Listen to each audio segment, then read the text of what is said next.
Cassidy, better known around the internet as Mimic of Modes, and this is the Bessie dress. The Bessie dress is a single layer of linen, perfect for a summer's day, a Downton Abbey picnic, or an Edwardian garden party. You could also make this out of silk, or you could do a cotton print for a more workaday dress. It's very versatile, and you can do whatever you want with it. This dress is one of the few that I have bought for myself off eBay. I work in museums, and I have contacts with a lot of other museums, and I feel very confident about just writing to a museum and saying, hey, can I come in and look at some of your dresses, as I did with Regency Women's Dress. None of those were from my own collection.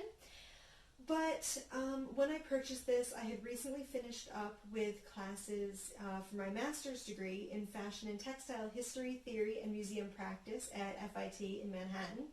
And I was feeling like I need to have my own study collection. And I think this was about $10 or $20 on eBay, and I'm very glad I bought it because it is beautiful and makes for a great versatile pattern. So, where to start? One of the reasons that I love this dress is that it features what are sometimes called Dolman sleeves or Magyar sleeves. The dress I'm wearing right now also has them as well. I've become extremely fond of them because, for one thing, I hate setting in sleeves. I think everybody does. We call it sleeveless for a reason. And I also have quite narrow shoulders. So whenever I make a dress from a pattern that has set-in sleeves, I have to really think about how I'm altering it. I also usually do like full bust adjustments. So there's just so much going on. With Magyar sleeves, or Dolman sleeves, or as I tend to just call them, sleeves cut in one with the body, you don't really have to do any alterations for broad or narrow shoulders. It doesn't matter if your shoulder is here or if your shoulder is here. It's going to look fine, and it just curves over your shoulders, and you don't have to think about it at all. I've also included a little simplification. As you can see here, the neckline is squared and then features lace insertion and binding that have to be mitered at the corners. I don't like sewing corners. I think a lot of other people don't like sewing corners. So I made a version, so I added a variation in the pattern to just cut this as a simple round neckline, which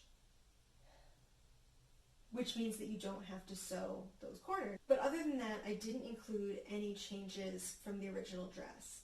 The point of my patterns is that you are getting a pattern of the dress in the museum, and the only changes are to make it larger, or I guess on some occasions smaller, mostly larger. We all know how small those museum dresses from the Victorian era and 18th century can be. I don't even plan to really change proportions. So my patterns are not going to have one standard, 30-inch waist size includes this bust size and this hip size. It's always going to depend on the original pattern, so you should always check the size chart that I include in full. So far, I do not have a pattern for the embroidery. I plan to make that available at some point in the not too far future. It will just be an add-on for a couple of dollars, and will probably just be the size of the original. For the most part, you don't really need to make it larger or smaller based on your size. There is embroidery on the top of the sleeve. You just put it on top of the sleeve, centering it over your arm. No big. The dress does have a few original alterations to it, which I always think is very interesting because it lets you see how these things were used in their lifetimes. The skirt, you can't see it from where you are, has a very light row of holes just below the waistband that clearly show where there used to be a row of stitching. The gusset under the sleeve is also a slightly thicker linen, so it was probably added later as well. I've included that in the pattern because I think it's interesting, but you could honestly leave that out if it was too problematic for you.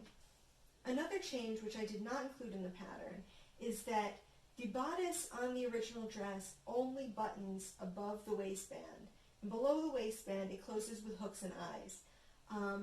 I left this out because it's clear the entire dress used to be buttoned, as there are buttonholes all the way down to the bottom of the opening, and it just seemed simpler than telling you to ignore the buttonholes and make hooks and eyes.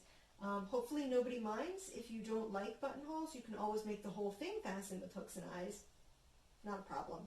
And as you've probably seen by now, I've included a version that is just the bodice with a very short peplum in order to let you make a shirtwaist if you really just need a shirtwaist, you don't need a full dress, or you don't want to spend time cutting out and taping together all these skirt pieces, which I think is very reasonable. And probably in the future I will be offering all of my dress patterns as the full dress or just a bodice turned into a shirtwaist depending on the period, and I hope that that works for you. Well, thank you very much for watching my first YouTube video.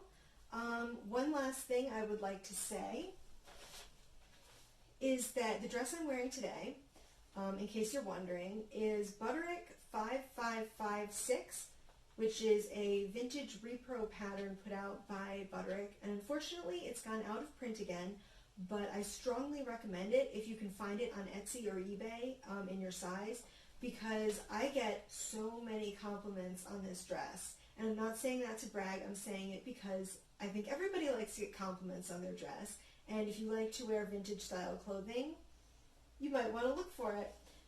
It features Magyar sleeves, just like the Bessie, as well as a skirt that is gored.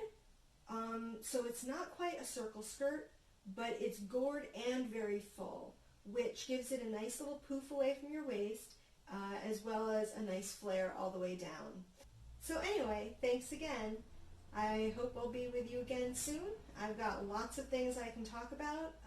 Let me know if there's anything in particular that you're hoping to hear about in the comments, or on Facebook, or Instagram, or wherever else you see this, or on my blog, which is at mimicofmodes.com. No spaces, no hyphens, or anything. Thank you. Bye.